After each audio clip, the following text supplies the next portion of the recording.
up. Everyone knows how to find us on the internet if they want to. Welcome in. So, I am also very excited about all of this. I know there wasn't a lot of interaction this episode because we're at a one-on-one that really only NPCs you can interact with. Fair enough. But the amount of, and I don't care if people know this, but the amount of foreshadowing that I have put into this little encounter here. You did fantastic. Oh, I'm so excited. A lot of the stuff, like having the chance to actually put Phil's background into not to make the joke, but to put the background in the foreground is fun. I developed Phil as a bit of just a guy, so he bad armor class, standard health, just like your run of the mill. So getting to actually use some of his abilities and kind of flash those out, it's fun.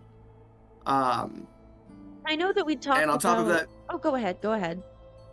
And on top of that, it's just kind of nice to kind of put that average up front in there. Like he's just a dude.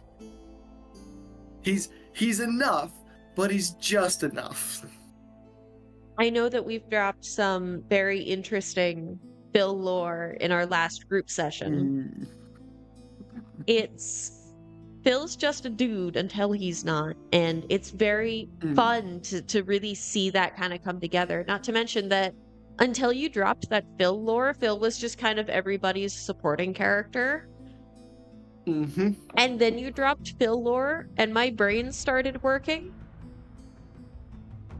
And now Phil has, we won't spoil anything for you guys, I promise, but Phil now has his own little personal story arc, and I am so excited. I am not gonna lie to you, John helped me a little bit with some of the details on that, and my husband and I do have some moments where we're sitting here going, are we just manipulating and emotionally damaging our friends? Yeah, okay. If you're not giving your friends some kind of trauma in D&D, are you really doing it right at all? Oh, no, I mean, we're sitting here going, okay, we need someone, just for example, well, we need someone to make this thing happen. We need someone to roll, like, insider perception. Okay, we'll just drop this, because there's Chad. Chad, as a player and as a character, needs to know everything. So if you have a way to suddenly point a big red arrow at it, I have no doubt in my mind that Chad is going to insight check whatever the thing is. What's the first thing you do when you see a big red threatening button? So much of my plot development relies on Chad rolling for perception or insight. And like, I've got backups in case he doesn't, but so far I haven't needed one. And Chad's great on it. Like, Ganta's whole curiosity is fantastic. The way he's actually pushing the story and pushing the narrative and developing things together. And that's sort of Ganta Chad's, like, cornerstone. And he does it solid. I don't think there's a single thing you can put in front of the man that's not going to go, okay, but why? Oh, exactly. And the reason I love this game so much is, guys, I am a baby DM. This is technically the 6th session I've ever DM'd. Because we combined these, you're going to see 2 different videos for this one. They both were recorded in the same sitting, so you only get one solo Phil post-mortem so far. We might do more one-on-ones. We might do more one-on-ones. That being said, I absolutely love that everyone except for Spencer and Ventura are also DMs. I have a campaign full of DMs. That is one of the things I always feel is honestly like a striking a gold vein. It is just phenomenal to have other dungeon masters at your table, because not only can you lean on the knowledge basis, but dungeon masters have to do so many voices, impressions, personality traits, and develop so many NPCs over the course of a game. They end up being to really play into playing and embodying a single character with a fervent focus. Oh, God, and we can see it in Chad, and we can see it in actually in John and in most of the other characters as well. And seeing seeing Norvian starting to develop and push out the full personality of Norvian Shacklethorn is phenomenal. Oh, Spencer's doing fantastic. I am so fucking proud of him. Like, he entered, the is. reason he started playing is, you know, that we are currently developing our own TTRPG. And Yes. Spencer, while he does not have any TTRPG experience, is an avid martial artist. He's a builder.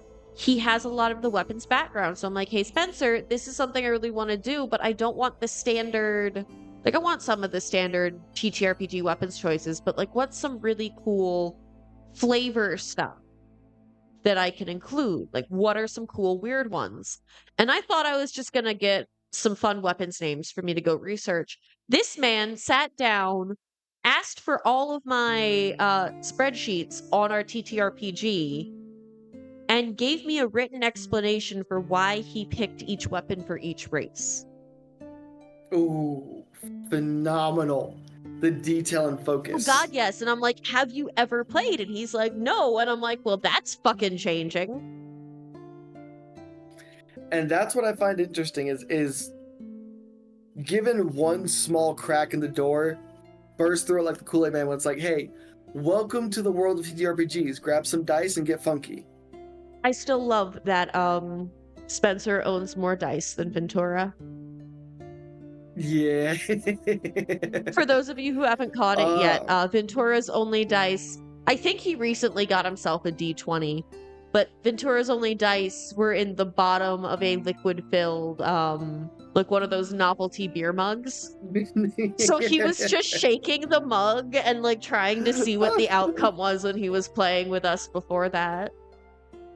And then you have gremlins like the rest of us who collect dice because shiny math rocks. Oh God, yes. Like I told Spencer, like, you can use an online dice roller if you want. If you'd like to go get physical dice, you can. He bought physical dice, and then I got a text that said, I think we've just started a new collection.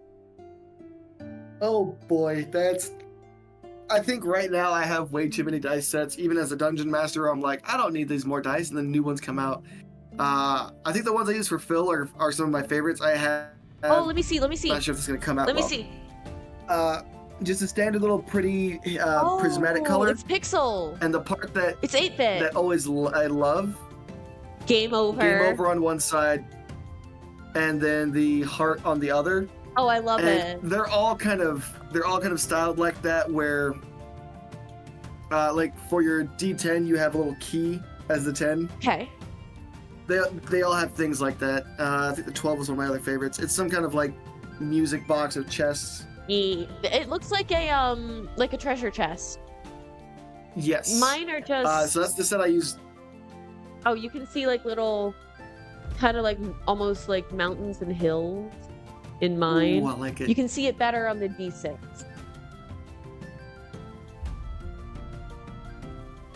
I do like it. I'm a big fan of like isometric artwork. You can't really see. That by itself is awesome. The colors are a little hard to see with the light behind me, so I'm also gonna like send you a Snapchat because I need you to approciate these things. Oh, absolutely. And then the other set I bought because if you guys want to see cool shit we do, double check the link tree in most of our social media. You can join our Discord. Mm-hmm. We just got our new Discord up and running. So I actually don't remember if I mentioned this to you, Remus. I made a secondary Discord.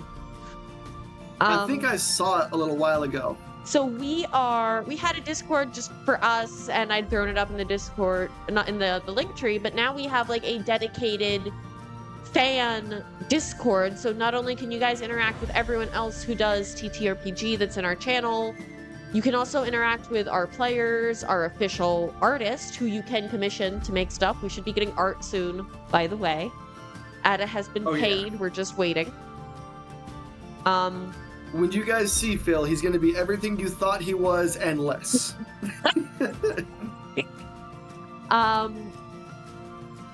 You can see, like, I'm going to be uploading, like, different dice that I find, my favorite puzzles. This is really a spot for community. Oh yeah. I'll drop that in the description of this post-mortem. Yeah. And by all means, interact with us. I love questions. We love interacting with people in the community just for the giggles of it all. Even down to questions about the characters we play, or anything in regards to how long we've been playing, or what else we do with D&D, or things we fill in for that. And if you have questions about even Phil lore, I'm happy to fill you in without spoilers. Fill you in. I'll fill you in. Is that what Phil said to Mrs. Granite on their wedding night?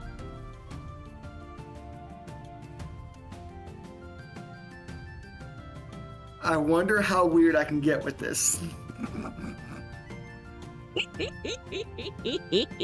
I think he would have said something like, "Oh, I'm gonna carve myself into that valley mountain right there." I love that Phil is just this Midwestern dad with like the worst puns of all time. I love it so much.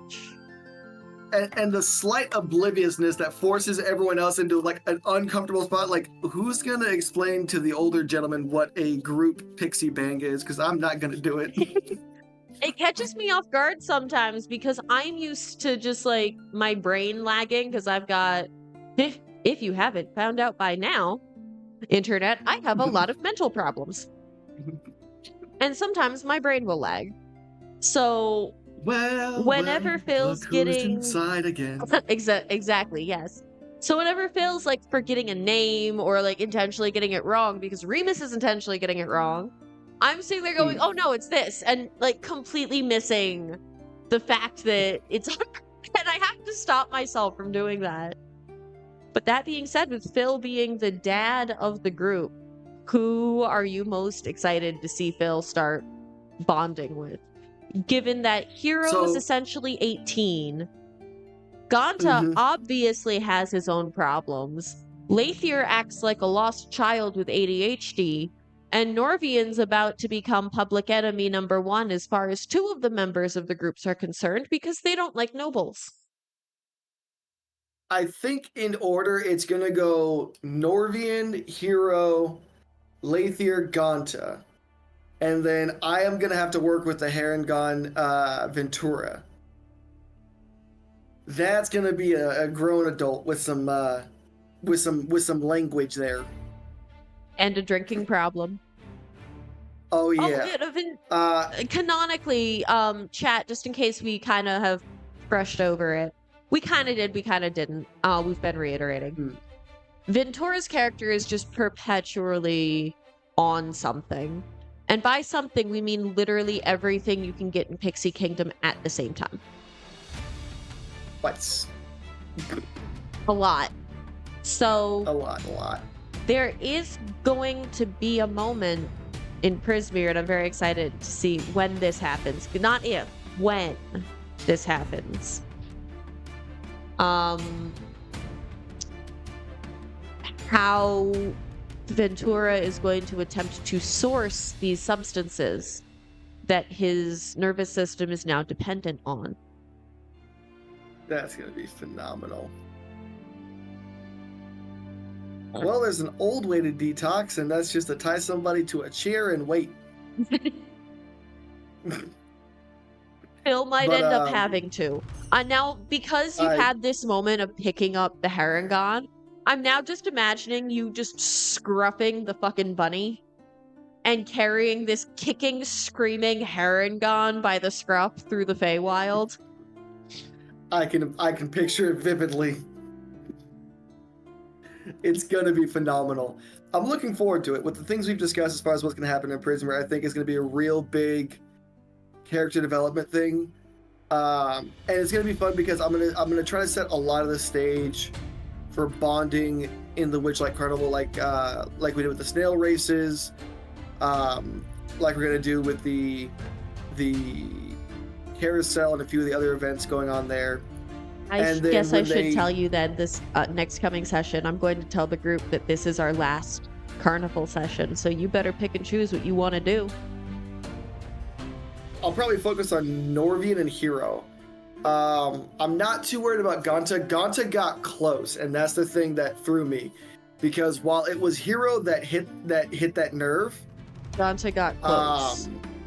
Ganta got close, and that was something I don't think Phil was immediately rated for, because there is, light spoiler, there is definitely a side of Phil which does not get brought to light very often. Phil has chosen a more laid-back life, a life of quiet comfort, a very simple, wholesome kind of life. Keyword there being chosen. Exactly. And when we did that RP session towards the end of the last carnival session we just had, dropping the line of how much violence it took to become this peaceful, I think is going to really ring true with the events that develop in Prismere. Just so everyone knows, the Rebus here has had a hand in kind of crafting Phil's fate. And so he knows almost everything. I will say, I've added a couple things. And she's going to be wonderfully wicked and twist the knife, I know for it. And that's where I get to put the theater kid to me in use and just... I was wondering if you were a theater kid. I've never directly asked, but I'm like, I'm a theater kid. I married a theater kid. I've seen this fucker. I got money on it. I'm gonna Alexander Hamilton the fuck out of this. Oh, why do I feel like Mr. Light kind of reminds me of, I'm blanking on his name, but the king in Hamilton. Oh fuck, King George. Yes. I forget the actor's name, but yes, I know who you're talking about. I would say because it's that quiet unhingedness where he's just like, for your fate, I will send them to destroy those you love. Okay, so I have a confession. I've never seen Hamilton. I haven't seen it live either. I know a haven't lot of seen the it songs. in general. I've done clips and songs. Okay. I can. I blame my brother. He was like, "You have to listen to Hamilton," and I was like, I've seen Drunk History." Listen, I love the soundtrack. It's absolutely amazing. I know I could sit down and watch it. I think it's on Netflix. You know what was actually ridiculously good, and I can kind of see Phil as a character in this show too. Shrek the musical.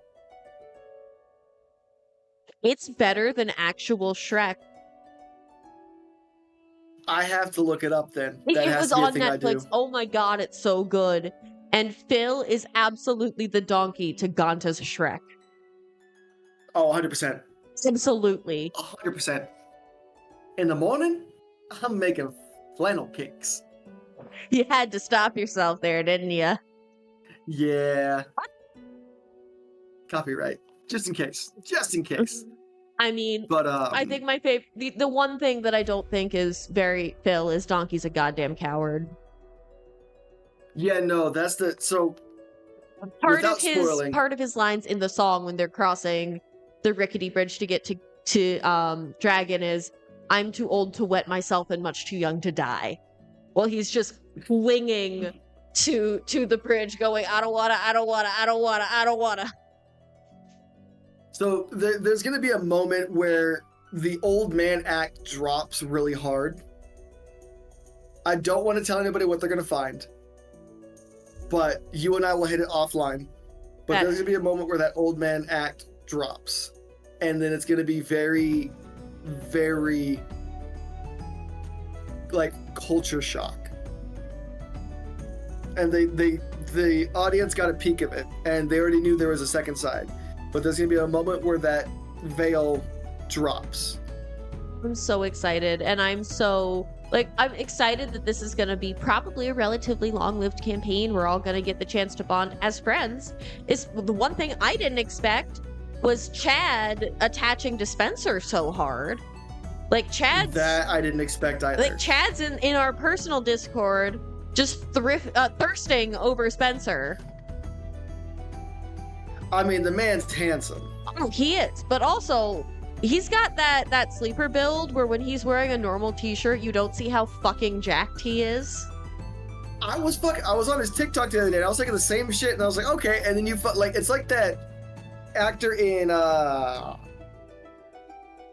Cabin in the Woods, Yeah. where the only actor that didn't swim is because he was fucking shredded, but he was playing the nerdy, geeky character. Yeah. And they were like, you know, we couldn't have him take off his shirt and go swimming. The man's too ripped. And I was like, what you mean? And they show a picture of him. The man is carved out of marble. I haven't seen it. Oh, what was his? I have to look this up now because I don't fucking believe you. I have no reason to not. It just doesn't compute. Oh, no. I got you. I will send you the link right now. Send it to me. Well, it's like Spencer he's playing this kind of shy, reserved elf. And like, I'll brag on Spencer a ton because Spencer deserves so much more credit than he gets because he doesn't talk about a lot of the stuff that he does on his social media. He builds most of the lightsabers that he uses.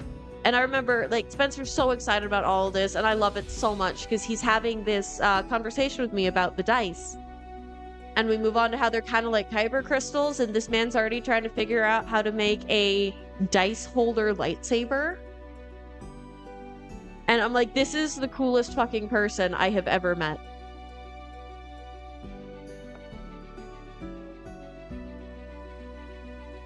But I wish you had been there when, oh, I think it wasn't the Pixie Kingdom episode, it was the next one. The second time you weren't able to make it because work did work things. Yeah. Don't worry, we've changed our filming schedule. Should be fine now.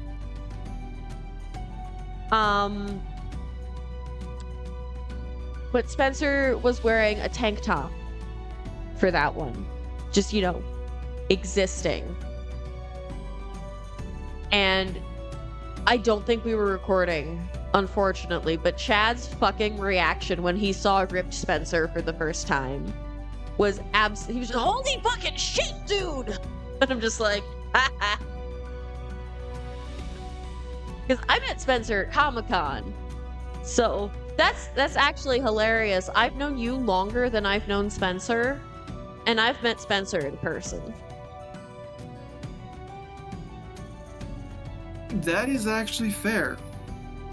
It's weird because we talk so much. I feel like I know you a lot better than I know most people, but we've not actually ever met face to face. We haven't, have we? No, we haven't. I'm gonna let you know, the height is gonna throw you off a little bit. You're about my height, right? I'm 5'8". Oh, you're a little shorter. You say that.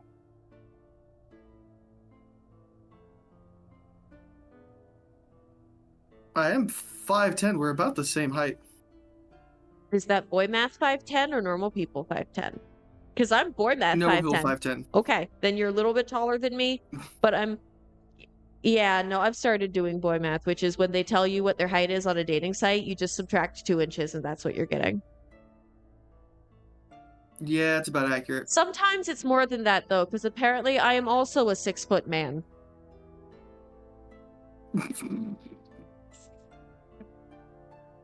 Oh, I love it. I get some weird stuff. We're getting off topic, though. I almost want to do just like a fun one-shot for Valentine's Day and have the party speed date.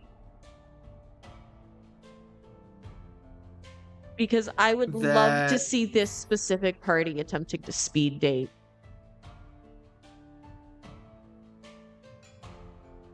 Sound off in the comments. What types of one-shots would you like to see from this party?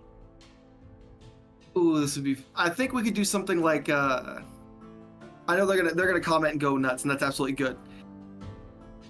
I think one I'd like to see is, just for the giggles of it, I call it the hamster wheel. It's puzzles and combat. When you get the puzzles wrong, there's combat. Combat is quick and easy. It's like a handful of goblins at 5 HP each. Okay. And the puzzles are just torturous. So how's this? Just because I'm really curious. Hypothetically, and Remus here knows a lot about Click Clack. Just to reiterate, she has been classed out as a wild magic barbarian. If you were to Run a one-shot. We'll put Phil somewhere else. You're running a one-shot for the group, plus me as Click-Clack. What would you want to run? Ooh. I would say probably like a Coliseum slogfest. Oh, she'd fucking dominate. Honestly, I would want to give you the chance to just chew through it and go nuts, and then just I think stack those CRs up a little bit. I think it would come down to her versus Norvian. Because as much as Lather can do the big numbers, Lather's a warlock. Norvian's an Eldritch Knight fighter. He wears heavy chainmail. He has the ability to hold up a little more against heavy attack. And Click-Clack is 2 feet tall of rage with a battle axe. So you know.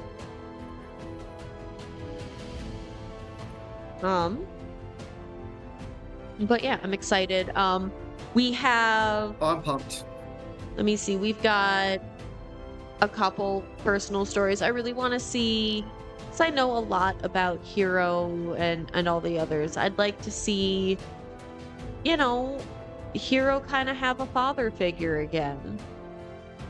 Because in... And this isn't really a spoiler for Hero's backstory. It's just how his backstory came around. In Fire Genasi culture, when you're somewhere between like 14 and 16, depending on the Fire Genasi and how mature they think you are, they go, well, go have fun, and kick you out of the house to find your life's purpose.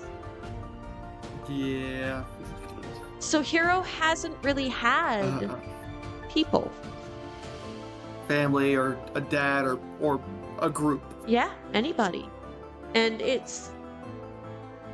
I know that John's plan for Hero changed like episode 2, episode 3.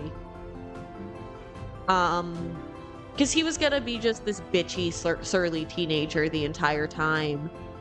But he's turned into kind of just this lost kid who is a bitchy, surly teenager because he doesn't want people to know that he's just a lost kid. Oh, that's gonna be fun to work with. Oh yes, okay, everyone. Do we get to meet the great and ever-present, yes, Espresso? We all know and love Espresso by now. She's being needy. I love that cat. So does John. John spoils her. John does. According to one. Oh god, he does, because he is the one that she bugs for everything. Like, he woke up this morning, we've got 2 cats, Espresso and Queen. Queen was fine, nothing was going wrong, the food bowl was empty, but Queen was chilling. Espresso was in John's face, screaming at him and just losing her fucking shit. So this is something you guys will see quite a bit. She's staring dead at the camera for a minute there. She did. That was like into the soul. Oh, she knows. Somehow she knows. I want you to know when she's rocked like this, she's purring.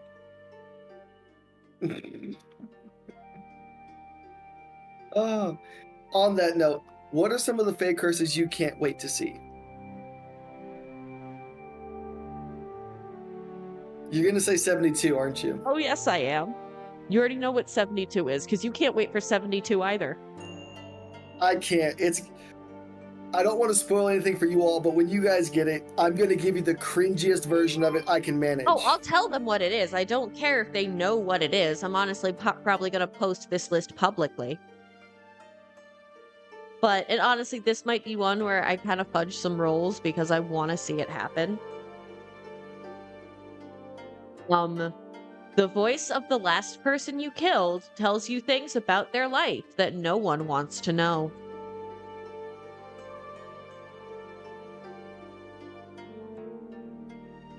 There is a version of Phil that would love this. And there's a version of Phil whose last person he killed that he feels guilty for would probably be either an inspector or like a worker. So you realize if you get this, I'm gonna make it not be those, because technically an accident killed them, not Phil.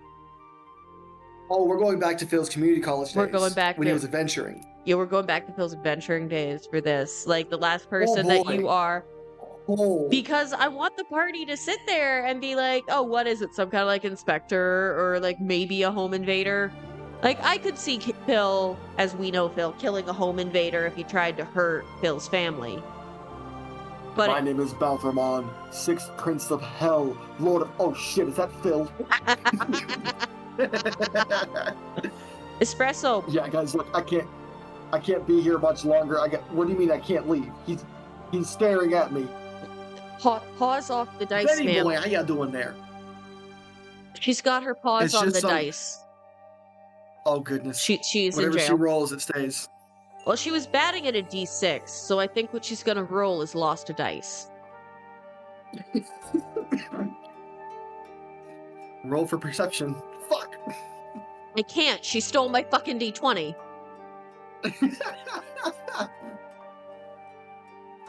Oh shit. If I get that one and it's from Phil, if it's directly caused their death and it's just the last person, it's gonna be fun. We'll hammer that one out probably like in a moment. We'll give it like a sense of there's a moment of silence and then just some eldritch hell spawn. Lord Krillin from the fourth quarter. Oh shit. Hey Phil. Hey Phil. Yeah, how you doing there, bud? Fun. How's the family? Your wife still mad at you? Can I leave? just break the fourth wall. Dear, can I leave? I mean, I really want to see Ganta get the you may break the fourth wall. You may now address the DM directly. Because of the I want to see how far we can take the floating tits. I would love to see how far the floating tits go. That's gonna be fucking phenomenal. How do we flesh out floating tits? Flesh. Well, Well, it starts off with 2 good points. you'd know, you've seen them. Fair enough. I would say the best way to flesh it out would be probably rotate onto a more like point of view thing, where if you're standing from one view, all you see is just the rib cage and the floating tits. But if you stand further back, or if you have a better angle, maybe there's more. We'll figure it out. Did they Yeah. tell you how that came around? I know you weren't there for that. That was the Pixie Kingdom episode. He sees the rib cage and the hands, and so is it just my tits? Is that what this is? Yeah, so it was because he was going to try to vaguely describe my appearance and realized after he said rib cage, because I was wearing the black shirt with the white rib cage printed on it, that the only 2 things I'm wearing that were visible on the screen were that shirt and a pair of glasses. So he went rib cage and just went, fuck. So poor Chad is now sitting here panicking because I'm like, Chad, are you talking about my tits? And he's like, no. My wife will kill me. That's not what this is.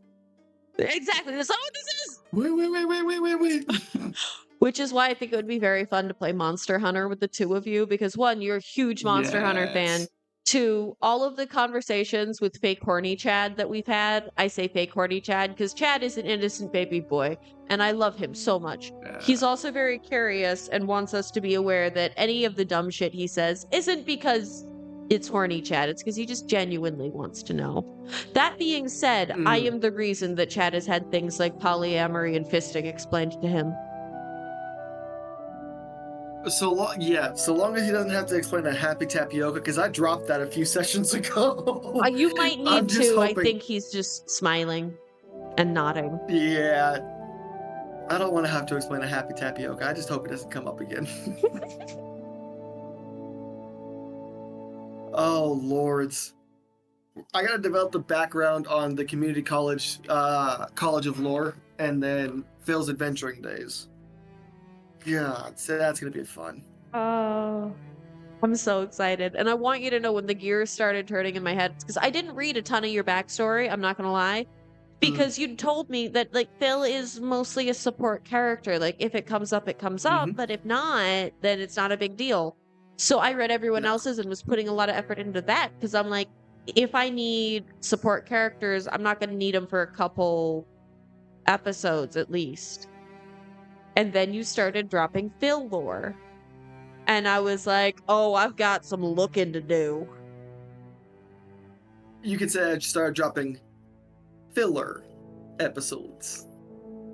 That is what we're going to Wait, call this, by the way. This is going to be the first one is going to be a fill a or filler episode.